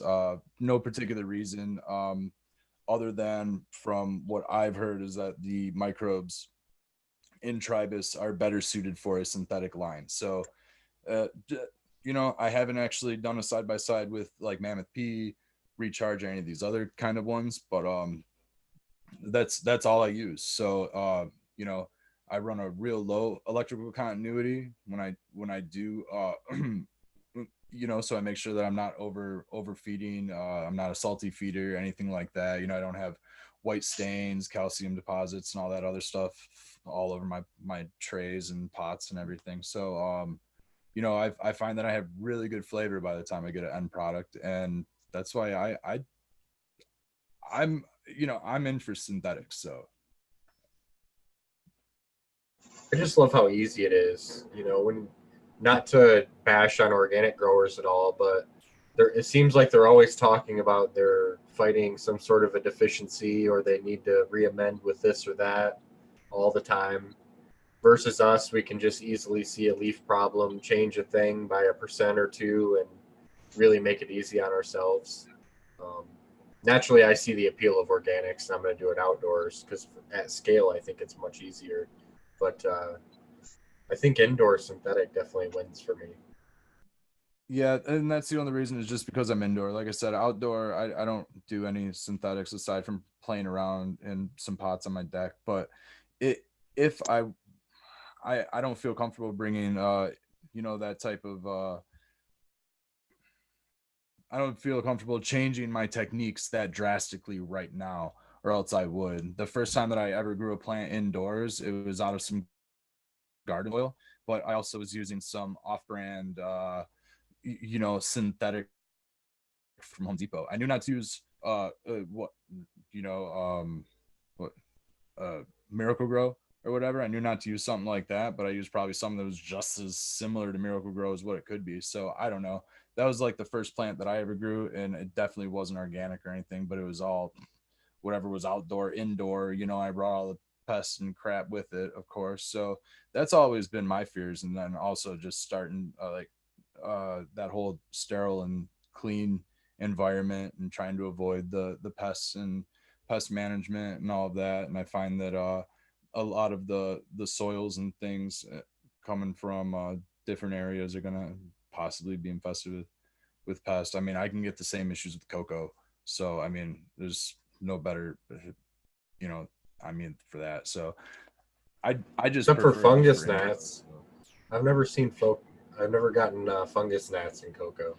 If you get the dry bricks, I mean, you're usually good because those things have been sealed up, pressed, and I don't know if they've been heat treated or not. It's probably dependent on brand, but sometimes I want to say that stuff does get heat treated. But that pressed cocoa, you got a real good chance of not having any pests with that stuff. It's usually in a sealed package, and it it takes a lot longer. That's why I don't use that. I mean, it's just for efficiency, or else Right. I would. I mean, I think Canon makes a great. I could actually shout out a brand for that one because I used it for a long time. It was Canna. They actually have a pretty clean, salt-free cocoa line that I used to use. I don't use it anymore, but they have a like compressed brick and a lot of other companies have the compressed brick, but the Canna line actually had like a bag the pressed brick would be into, and you just fill up the whole bag with water and let it sit for about an hour and it would be ready for you. So you feed it like 2 gallons and let it go, which is kind of a nice way to go with it. But I use Royal Gold brand now because it's pre-mixed with a little bit of perlite. I used to have to do all my own mixing in like a 1-to-7 ratio. I'm rocking that Mother's Earth now. You use a Mother's Earth. I've Yeah. tried like Pro Mix outside and a couple different other ones, but for the most part, I found good. What I'm looking for, going from brand to brand, is like, is it a clean product? Because a lot of times the cocoa fibers are loaded. They're already salty. I don't know. Maybe it has to do with where they come from, being in a salty. That's what they say. They rinse them with salt water. Rinse them with salt water. Yep. And then it dries in there. So maybe that's what's going on. But I try to make sure that I get something that's been clean like that, and I don't have to really worry about those issues. But I also look for something that's generally porous enough that it will it'll soak up as much as I need and run off. It won't just drain through, because I've had those issues also where there's just too much perlite, there's too much something in there, and you just feed it and it's not a hydrophobic thing, it just runs right through the cocoa. So you don't want that, because you're just when you're feeding it, so you want something that's actually gonna retain some water like a sponge. So I choose Royal Gold. I found good with that. So I used to use Canna. That was a good company, good product too, but Royal Gold's been nice. So but nothing against organic growing indoors. That's just my technique. I wish that I had those I wish I felt comfortable growing indoors. I do want to say that, no. So I just wanted to bring up too, like, if you're going to be washing your cocoa like that, or rinsing your cocoa, whatever you want to call it, your very last rinse, once you rinse it to the ppms you want it at, your last rinse through nutrient solution at the ppms that you're going to be putting these plants into, because you just washed everything out of it. Recharge that cocoa, and then your plants won't struggle on the transplant. Especially with your cow mag, make sure that it's buffered correctly before you start, and you'll save yourself a lot of trouble. Yeah, I was just going to use that term. I was going to say, a lot of times you'll hear people talk about buffering, and that's exactly what you're hearing is what Spartan just said. So take that advice, because Coco's weird. Coco just does weird things if it's treated strange. Sequence had time to do his weekly CalMag shout out there. Always a pleasure. It'll be interesting because I'm going to be running jacks, and then I won't have a CalMag product to use. I don't believe I'll just be manipulating ratios of different stuff. So I won't be doing any like straight shot models of CalMag anymore. Well, So are you going cold turkey? Cold turkey and off like that, bro? I think I have to, right? Not Yeah, calcium so what- nitrate is not your calcium. I mean, most CalMag has nitrogen in it too. Is my part B just my CalMag? Is that the thing? Yep. Well, your mag is coming from your magnesium sulfate, and then your calcium is coming from your calcium nitrate. So you're getting Okay, cool. You're getting all your micros, your macros, and your micros when running that line, which is nice. And I don't want to shout out what specific formula that it is, but it tends to work well with cannabis. So Well, it's really nice because I wanted to use shit, I lost it. My brain. Never mind. Go ahead. Oh, yeah. So, and then what you're also getting into sulfate is a little bit of sulfur, so it might help trigger those little flavors at the end that might help retain those flavors, which I really like. Oh yeah. What I was thinking is I'm often running into problems where you don't need both calcium and magnesium, and with other lines you have to put both in there. And what I like about the jacks is you can split that up. You can run just the calcium, so that's really cool. And now you can break it up, which is cool because you can add just the magnesium sulfate if you just need magnesium. So if you're getting like purple and you're not chasing a second deficient, you're not giving it too much calcium. Right, that's perfect. Magnesium deficiency, you know what I mean? And then all of a sudden, the calcium thing is really crazy because you'll see calcium deposits coming out your petioles and stuff like that. It's real crazy. You'll see calcium deposits coming out of your stems if you're overfeeding that way. I assume I don't think it's salt. I think it's calcium deposits. Abolish studies getting triggered by all this salt talk.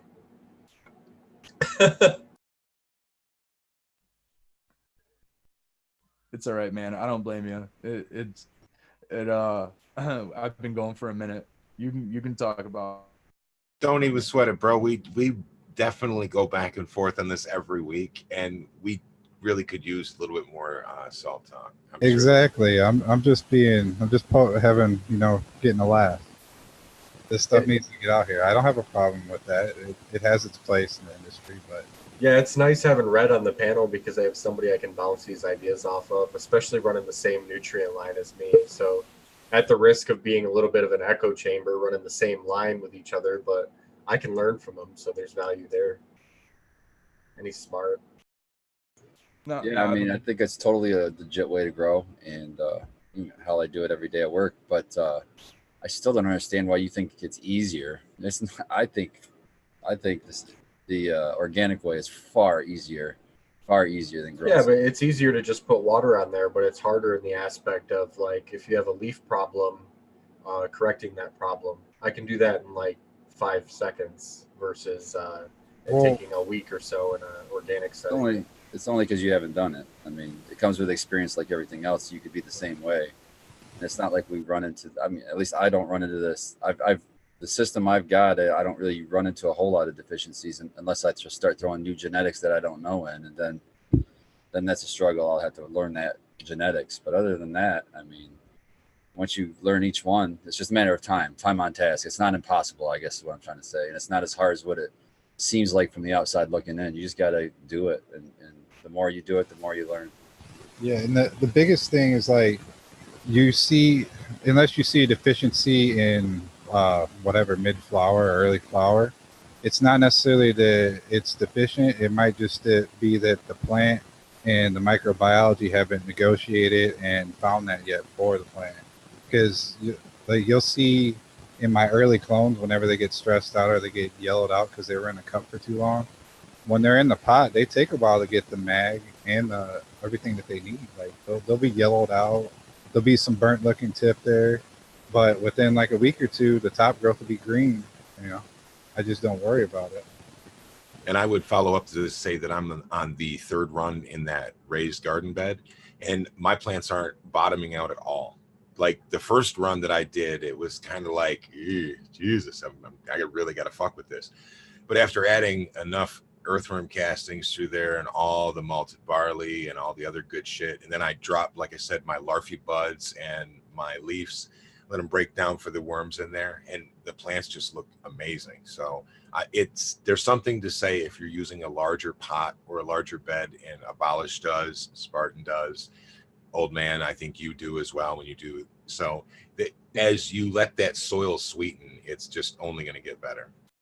See, I guess it's just because when I grow directly into the ground, it's a lot easier to maintain vigor and health. And it's really hard to do that indoors, I guess, with the pots. And so I have a couple of plants that are in pots, and this is outdoor, and it's all organics. It's all just a mixture of like some worm casting, some compost, some home compost, and some other things. And I've kind of been chasing deficiencies with those ones a little bit. But the plants that are grown directly in like my no-till beds that are kind of hugelkultur, I chopped down some lilac bushes earlier this season, threw that all in the directly on top of my grass, and then built from there, you know, and then planted directly into this massive piles of grass, you know, basically. So those plants are doing phenomenal. I've had very little pest pressure, everything like that. The plants that were just in the pots, you know, I've kind of been shade, and that's like the Granddaddy Purple and a couple of these other ones that I'm looking for seed on. But those ones have just, I was really unsure on what to do to them, so I didn't do much, if you will. So I feel like one benefit to organics is that if you do have a deficiency or something, when you figure it out, they bounce back a lot faster and a lot harder than with salts. Like they perk up and respond to it when you sort out whatever it is they need, in my experience. There he is. What up, man?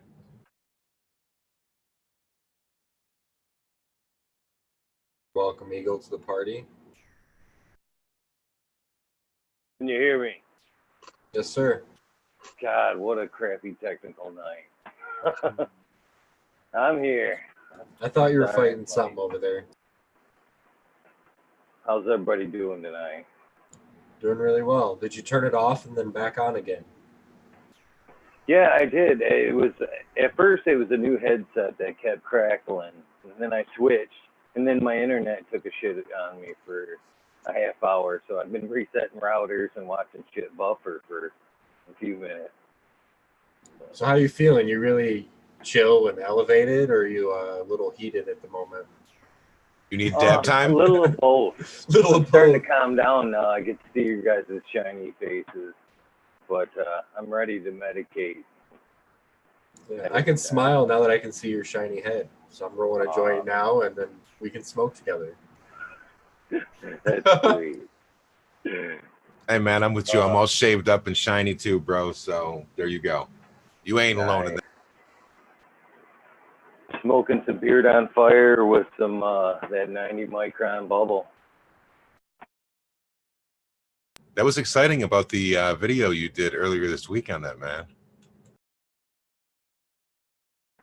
I'm excited for this collaboration with Abolished and hopefully Hermit Hash to get some footage in. I was surprised that thing got almost 400 views overnight. I was pretty impressed. Makes me want to do some more. There's not a lot of people out there on how to do it, man. People appreciate that.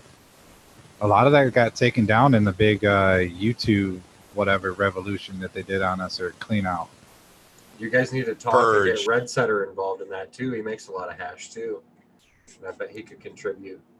What'd you want to call that, Abolished? It's going to be hash food. Because, I mean, appropriately, the first two people on it are Hermit and Eagle. So we got Hermit style and we got Eagle style. So it's going to be pretty cool. I'm going to throw a little bit of comedy in there, of course, for you guys. But there's going to be a lot of education. Eagle submitted some really, really good detailed footage for you guys. You're going to really know how to do it in Eagle style after that. I just need to get I need to get some video equipment, just easy stuff.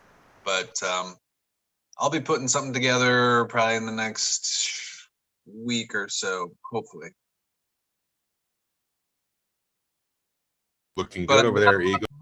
You know, all that footage from Eagle was really good too. You know, his stuff's legit, man. It's impressive. He was getting dumps in that 90U. Man, I couldn't believe it. Really nice. Right? His first pull looked like all my pulls put together. I know. I was sort of like, what? Come on, dude. That's crazy. That was really good, man. That was a good pull. I bet you there's probably a good ounce and some there in that first pull.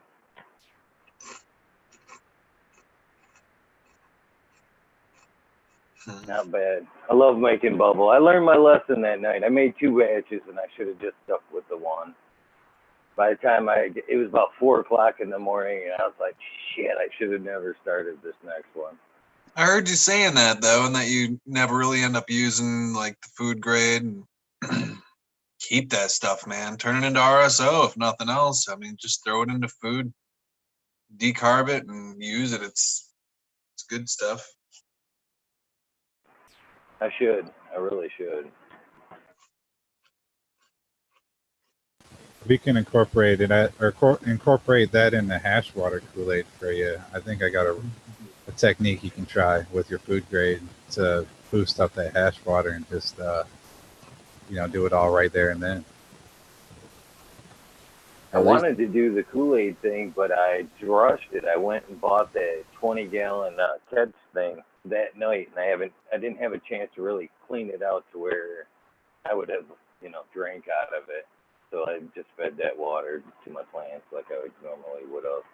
But I was bummed I didn't get that chance to save some of that because I really, really want some of that Kool-Aid. So you could do the same thing with the hash. If instead of throwing it out, you could always just top dress it back onto your bed, onto your plants maybe, and water that through with your hash water. Then you're getting all the terps back. I'm giving up that hash. You got to give up some for your homies, the microbes. They get the 25 grade. I don't take 25. I stop at 45.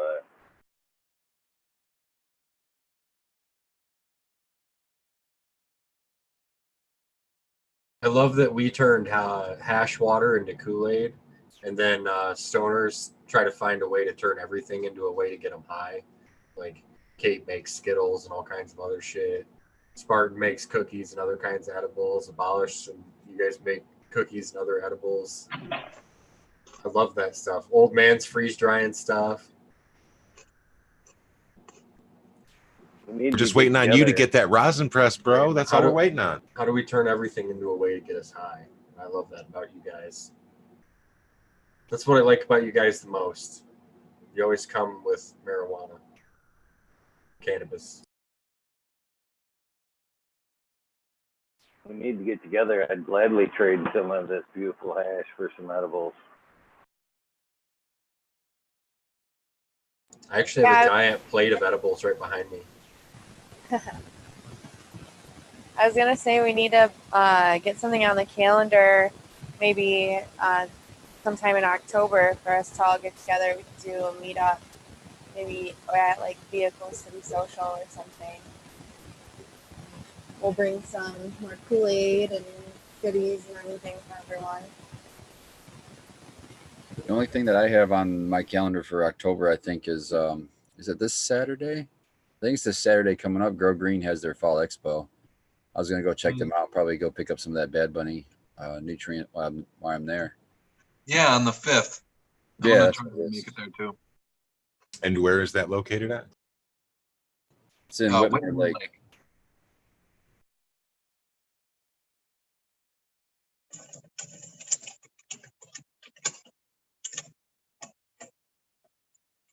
Bakes asked us if anyone makes hash outdoors in the winter to take advantage of the cold. I already know the answer to this, old man. So would you Eagle does. Eagle does too. Old man has his hash washing machines. I've been to his house. They're wrapped in insulator blankets or like insulation. It's amazing. It saves a lot, that's for sure. You got to keep them cold, man. You know, as cold can be. And what's the biggest difference? I want it to be a cold ass winter. I'm gonna save some of my outdoor to do just outdoors in the winter. It's gonna be fun. I'm into it. Are you the first guy that's wishing for those -25, -30 days? You're gonna be out there like Eagle with the crazy slasher mask on and the full Carhartt set. I'm cool with it. I don't mind it. I spent You're cool with it, all right. Eagle's gonna be outside in a tank top. You're joking. I'm gonna need to come over and like shoot some like survival man footage of you out in the winter doing that. Eagle Yeti has been spotted. Like dramatic music plays, old man turns away from the camera and you just see his breath. It's like do. Then there's hash trickling down this bag, all epic. No, we get him walking away like the 1968 film of the fucking Bigfoot thing, you know, where he kind of does that little look over the shoulder thing. We can get him with that, man. This one, is it this look like? That's the very look we're looking for. That's why I'm so glad you're here, man. So we can take advantage of your hair and turn you into a movie star. Our model. And somewhere along this way, we're gonna get Eagle to get you on board making the best hash ever. And after that, we're gonna get on board with trying to smoke the best hash.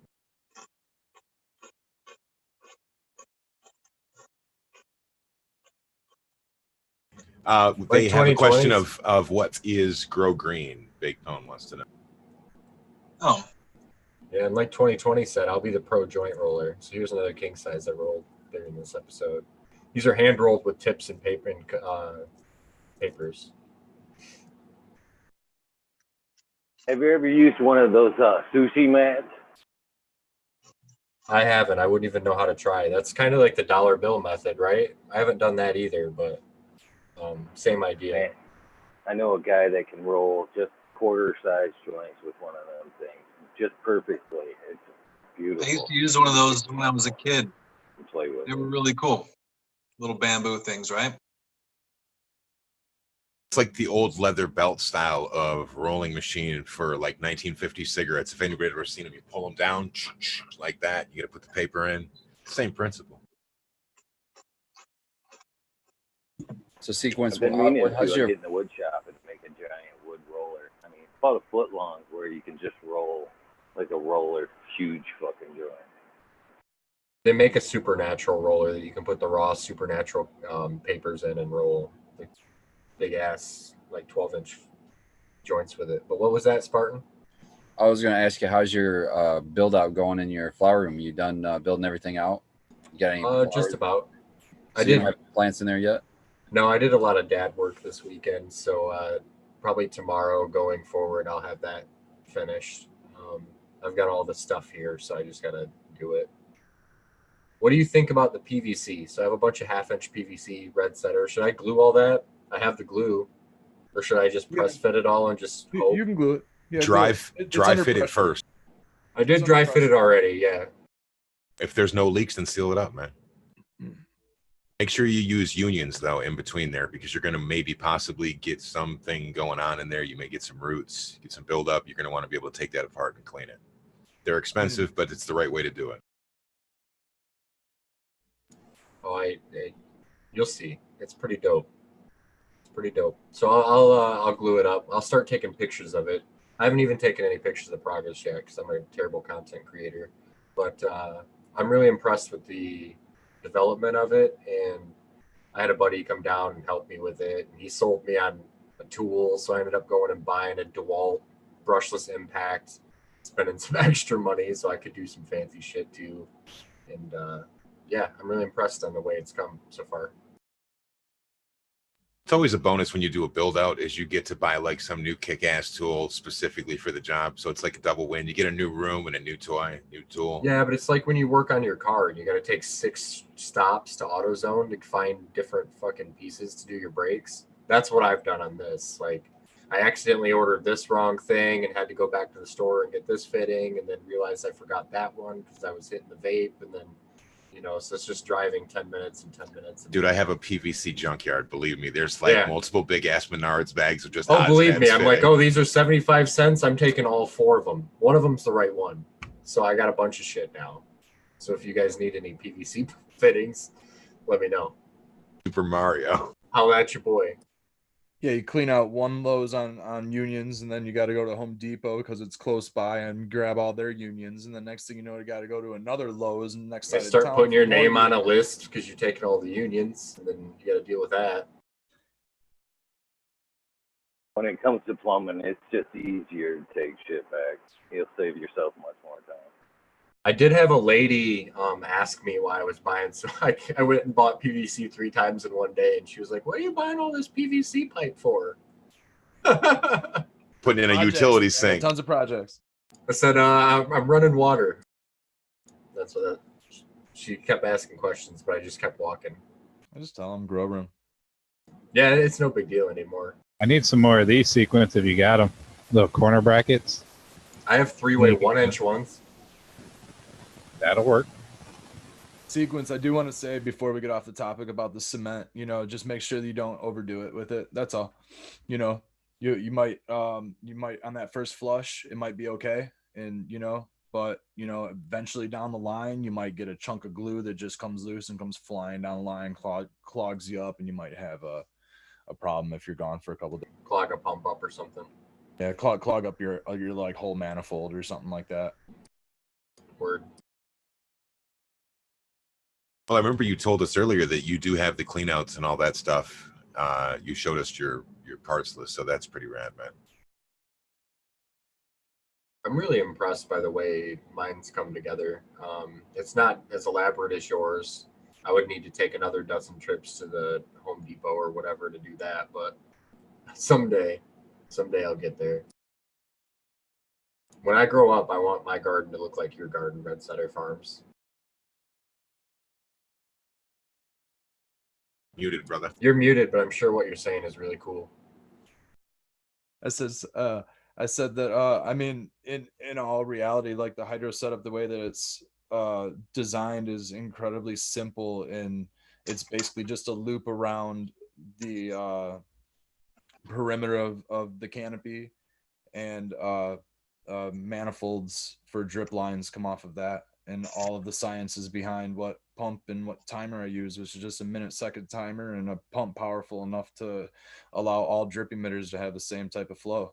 That's an important thing, because if you have a low-powered pump and you're pushing against 20 feet of back pressure line, in theory, all of your pressure, it should all rise at the same time. But when you're dealing with distance, you got back pressure and things like that. So some of those lines, you're getting unequal flow. So, you want to have a pump that's able to push against that back pressure, and then you're able to have equal pressure flow. So do you have a way to control those individually, each line out?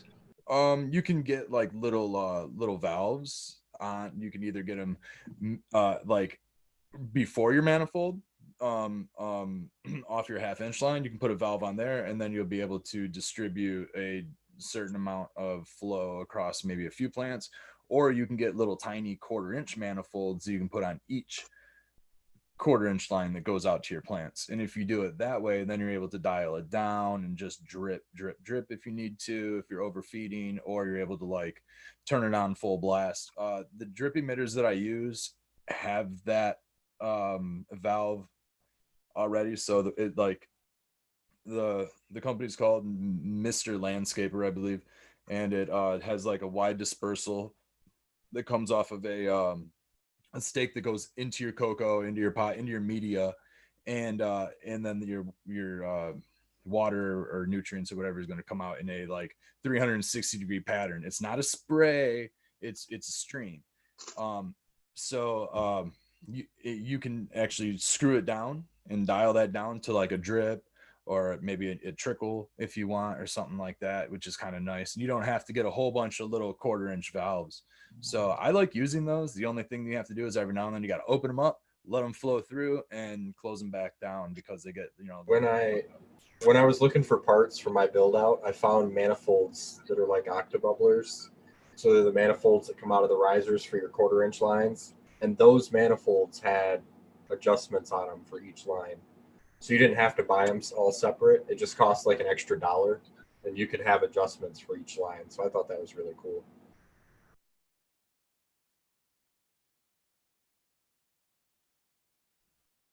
Yeah, it's great. There's a lot of different brands of Floraflex has some also, and I'm not sure if those are completely open flow. I know they have like a diaphragm.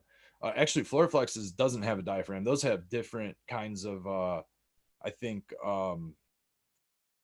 flow regulators that you can put inside, so you can get like different colored things. Yeah, you can buy different colors. Yeah, like I don't know different colors. I don't know what to call them other than flow regulators, but they're like little like almost needle valves. I'd say. You know what they look like when you had a cap gun when you were a kid? Those red things you put in your cap gun. That's what these flow regulator things look like.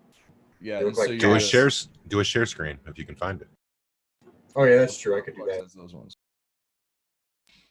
Yeah, other than that, I just use open flow, and then I use flow regulators like valve type flow regulators to control how much each different plant is getting fed, because multi-strain, you're dealing with all different types of feeding rates.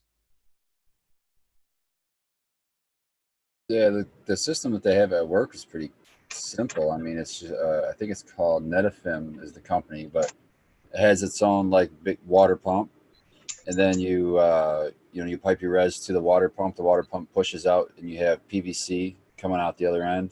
That PVC will connect to this. Have you seen this rolled PVC you can buy now? It's not it's not PEX. It's like rolled PVC. It's somewhat flexible, and we just run that down the whole table, and then cap it at the end with a clean out, and then you go through with a hole punch down that PVC line.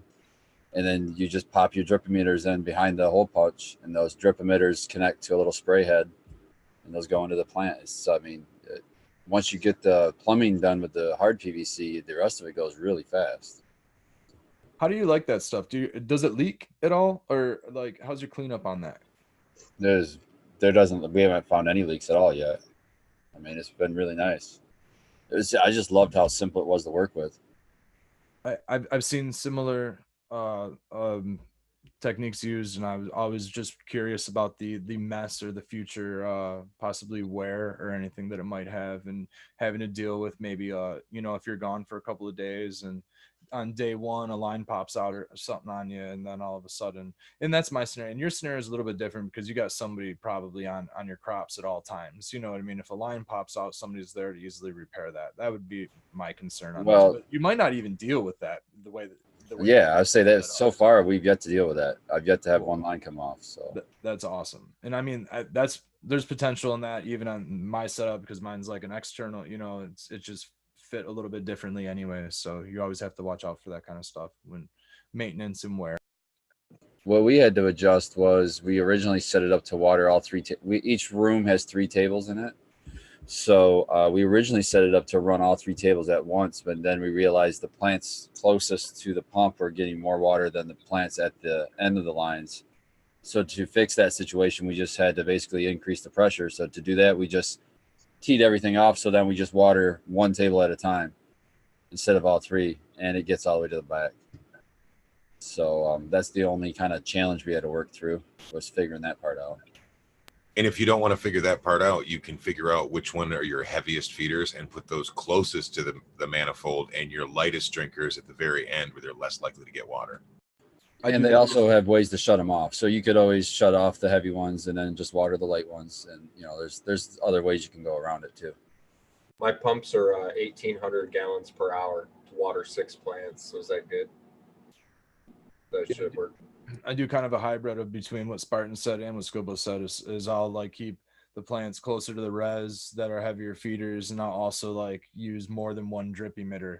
That way, if I really need to shut off a drip emitter, I can, or sometimes I have extras laying around and I can add a third if I need to.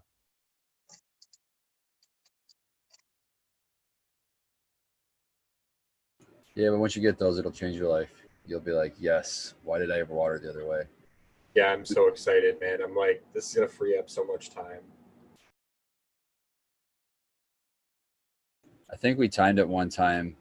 They literally were able to our rooms are like 120 plants each. They watered 3 rooms in the same time it took to water 1 room hand water. Each was 1 person operating. So 1 person hand watering a room takes 3 times as much time to water than with a automated system. Now, if I do microbes or something like that, I do that by hand, because adding microbes to your reservoir is they'll only last for so long unless you're really aerating or brewing or doing something like that, and B, um, it really messes up your reservoir. Man, does it creates some funk reservoir. I mean, you got to clean it extra careful. So what I like to do is I like to just put a little bit of nutrient water in a bucket, add my microbes that way, and then hand feed it, once a week or whenever I need to. Yeah, and that's another thing with if you're using drip emitters or water lines, it's always a good idea to, I'm talking bigger numbers here, but you get the idea. Like for us, if we're filling up 120 gallons to run a water cycle, maybe at the end you could throw in 5-10 gallons of just plain straight RO water and just hit them with a little, and all you're really doing is just flushing the lines. If you do that, the more often you do that, the better off you're going to be at the end without having to worry about dripper heads and emitters being clogged and stuff like that. You don't have to worry as much about running something like FluoroClean through your lines too. Right. Yeah. It's just going to cost you a little bit for the filtered water or whatever water you're using, but I still think it's worth it in the end. Watch your pH if you're running fresh. If you're doing an RO system, at least watch your pH. Your pH will definitely go way up very fast. Almost overnight, you'll be at like 8.0 or something like that. And that can be problems with hydro systems. So if you are running a flush scenario and that's like 0 ppm, like you can have a little bit of maybe like, my recommendation might even be maybe throw some magnesium sulfate or something in there, or maybe a little bit of nutrients, maybe just a buffer or something like that, just to avoid that. But if you're there all the time and you can do that for like 24 hours and you're able to do that, that's okay. That's totally okay. Or if you're just doing it by hand, that's even better. Kate was showing that she can roll too. I'm telling you, I was just gonna say, did you see Kate's cannon over there? Holy shit! We're gonna have to have a roll off. Abolish is gonna. She didn't say shit. She didn't say shit, dude. She just rolled up and just held it up to you, like, okay. It's like a gangster. They just kind of lift up the shirt and you see the holster. Like when you know.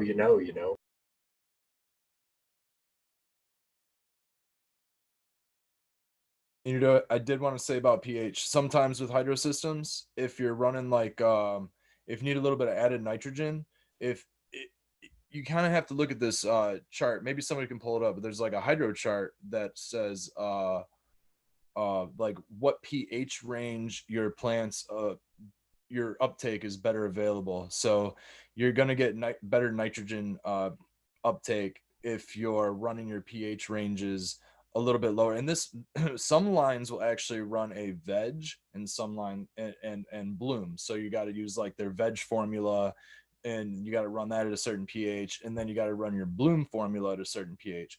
Well, with Jax, I'm running the same EC all the way from start to finish. I'm not changing any variables, except sometimes if I need to, if in veg, I need to add a little bit of green, I'll lower my pH down just so that if you look at that scale, that the nitrogen uptake is between like the 5.5 and 6.5 range, a little bit better. Yeah, there it goes. Oh, perfect. So here's the scale for hydroponics. 5.5, 6.5, dead on. There it is. So that's that scale. So if you can go down a little bit lower if you need to, but be careful because you're going to be out of some of your other ranges if you need phosphorus, potassium, things like that. This is the major chart when dealing with hydroponics right here. pH fluctuations and things like that. If you start getting above 7, you're out of your green zones. So that's what I mean. If you're dealing with just RO like that, you might some residuals that you might have in your media, you might not uptake them.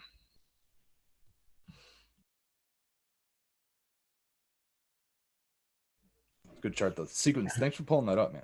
Appreciate it. No problem, man. Thanks, Scobo, for reminding me that I have screen share so I can do stuff like that. Got to bring that production level up, baby. We're getting big time. Yeah, we got to do it.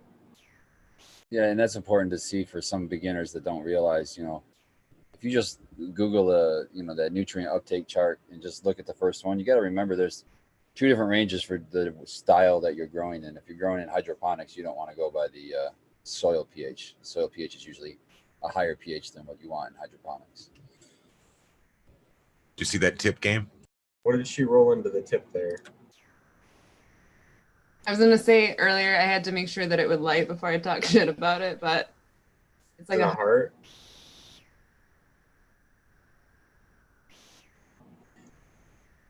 It lit. Now she can talk shit. Well, here we go. That was it. You're not a very good shit talker, Kate. She's trying to be polite with your ass.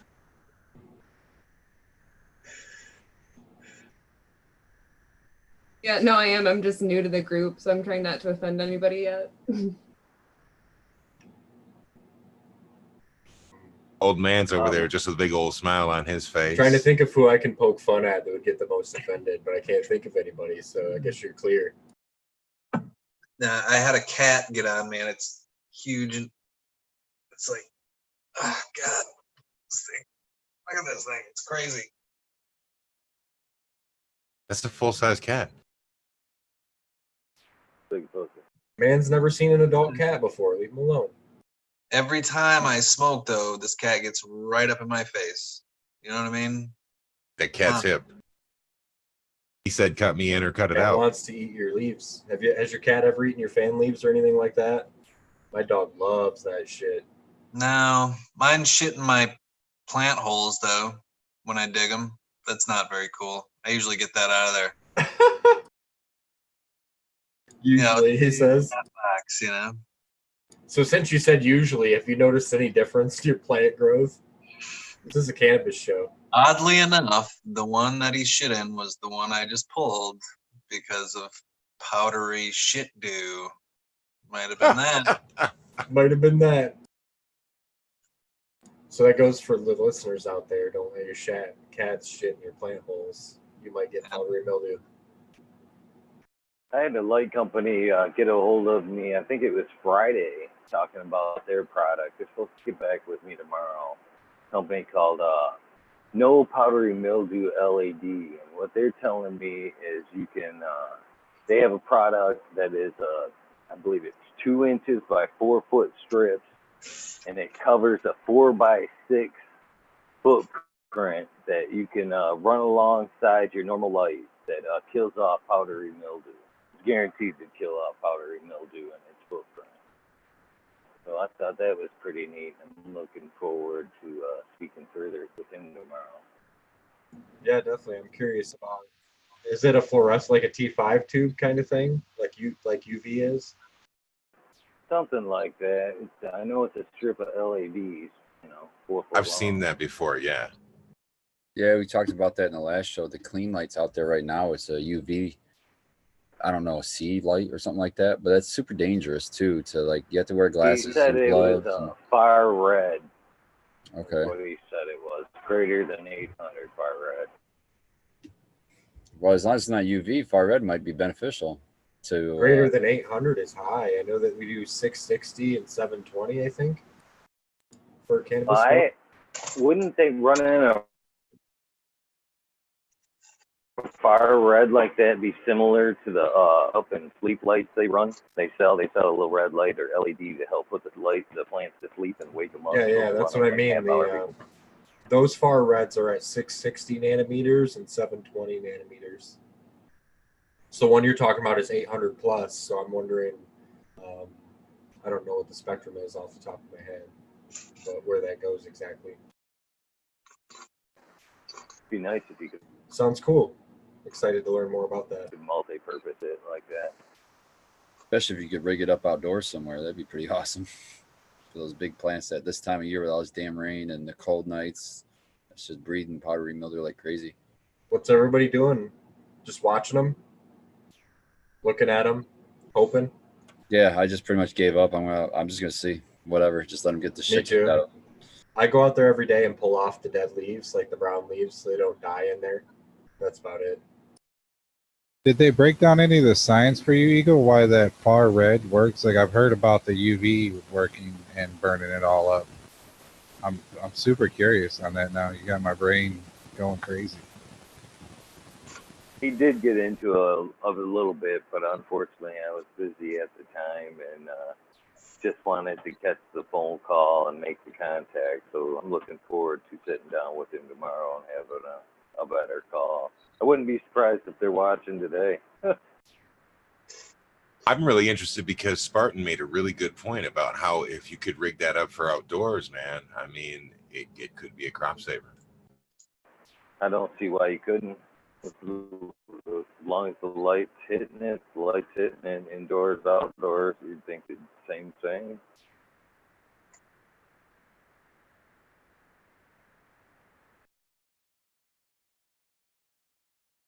We got about 10 minutes left, and before we get off here, we always like to go around the horn and give people a chance to, shout themselves out, who they follow, who we should be following. And I just want to say before we get there that I've really enjoyed this. Kate, I'm really glad that you came on here. I hope you come back next week. And this is fucking always a great time hanging out with you guys. I love this excuse to smoke extra cannabis more than I usually do. So thank you guys for joining me for that. That's the main reason we're here. So thanks for joining me and doing that. I know Spartan smokes pretty much nonstop on every show he's on, so he's in that pursuit with me. And Kate rolled a hog leg too, so happy to see she's joined the crew and stepped right in tow there. All right. Yeah, this is probably the most still I've been in a while, right? Like in days and days. So it's cool to have an excuse to have to sit down and pay attention to something besides my own ridiculous projects and crazy shit that I got rolling, right? And to hang out with really great people with cool information in the chat is killing it tonight. Super cool. Look forward to seeing those guys out there and shit. But that's about it for me. You can find me on Instagram, Old Man Hermit Hash, Gmail if you want me to wash cannabis for you. I'll do that. It's cool. Anybody can do it. You seem to be pretty good at it, though. And Eagle Gardens does as well. One might say they have the knack for that sort of thing. Yes. Find me mainly on Instagram. I'd like to thank and follow all these guys for their great feeds information. That's for sure. Sorry I couldn't get here on time, but I'm glad I made it at least sneak a few minutes in with you guys. Oh yeah, glad you were here, man. Good people at Herbs now, they're in the background, of course. And other than that, you all have a great week, and thanks to everybody tuning in. Always appreciate it. Tell a friend. Tell a friend, definitely. We don't have any way to advertise the show, so telling a friend helps us immensely. That's how a lot of people are in the chat. Tell your friends, definitely. Red Setter, where do we find you, my friend? I'm Red Setter Farm at Red Setter Farm on Instagram. I'm on Cannabuzz at Red Setter Farm. I'm also on Strainly. You can probably find my bio on Strainly. Although I'm mostly active on Instagram. What's that? SoundCloud? Yeah. Dropping the hottest mixtapes of 2019, baby. Yeah, on my wedding DJ performances. No, I'm not on SoundCloud or on Spotify. Let's see here. I do want to give a huge shout out to my best man and his whole crew, the Helios guys. They're gonna have some big things going on. They just got 2 Class C licenses up in Beaverton. So big shout out to those guys. They got state approved and they're moving in plants in the next couple weeks, and they got an indoor veg and a couple greenhouse bloom sites. So I'm really excited to see what they're pulling. Work with a lot of the similar genetics those guys do. We've definitely done our fair share of pheno hunting together, and I'm really excited to see what these guys are gonna produce. So shout out to those guys, and shout out to all of you guys. Sequence is I'm really glad to see you stepping up, getting your automated systems in order here, and I'm excited to get to try to guide you through the simple, frugal way of using synthetics. So you've already been an immense help in helping me set up the idea and what I used for material and methods and even nutrients. So we'll see how it goes. I hope it works out for you. And thanks to everybody else in this group. You know, you guys are great. We daily chat and everything really helps. Days are definitely awesome. So thanks, guys. Yeah, it helps keep the days light. Abolish, Miss C. I got a shout out to the crew, of course, and welcome, Kate. You survived the Thunderdome. Congratulations. And I also want to say, if you haven't done it, head over to my YouTube and catch the first 3 episodes of the Frugal Growing series. And we're always looking for more people, you know, more people to learn and more people to teach methods. You know, it's not just about organic growing in this one. We do have salt going on. So, you know, Red, you're welcome to join anytime. Grows in the chat was interested in joining your chat group and your frugal grow style. So hit me up, man. Yeah, for sure. I'm more than happy to do frugal salt living. Kate, where does everyone find you? On Instagram is the only spot that I really do anything right now. Oh, and she's the can of Kate. And then Miss C, I didn't skip you. You can also find me online on Instagram at Miss Cantaloupe. And then my grow is Our Grow. So you can follow along at everything we got going on at Abolish Farms. Thank you. Yeah, Abolish didn't even do his own sign off. Spartan Grown, where does everyone find you? You can find me Spartan Grown on Instagram or Mitten Canico Instagram, either one of those. I just want to take a second and update everybody. Way back when I did the interview with you guys, in the beginning for us, I guess we'll say, I talked about making FICO for my uncle who was diagnosed with pancreatic cancer. He was stage 4 pancreatic cancer and he was given 2 months to live. Well, long story short, he's still alive and kicking, and he just came back out of a surgery where they removed the last of it, and the initial CAT scan shows him cancer-free. So we're looking good, and so that was some good news. And it's, you know, just this plant's medicine, man. And all we did was just make cannabis oil and did the Rick Simpson schedule basically. And he still went to his he in fact 2 months ago refused all the other chemo treatments because he would feel so bad afterwards, and he just was on the cannabis oil for the last 2 months, and everything shrunk down. They're calling him the miracle patient. So because they still won't accept the fact that it was the cannabis. They tell him the cannabis had nothing to do with it. So that's what we're dealing with now. Congratulations, man. Thank you. The cannabis was a miracle, man. Yeah, and congrats to him for sure. Cannabis cures. Old Man and Eagle already did theirs. So Skilbo, where can everyone find you, my friend?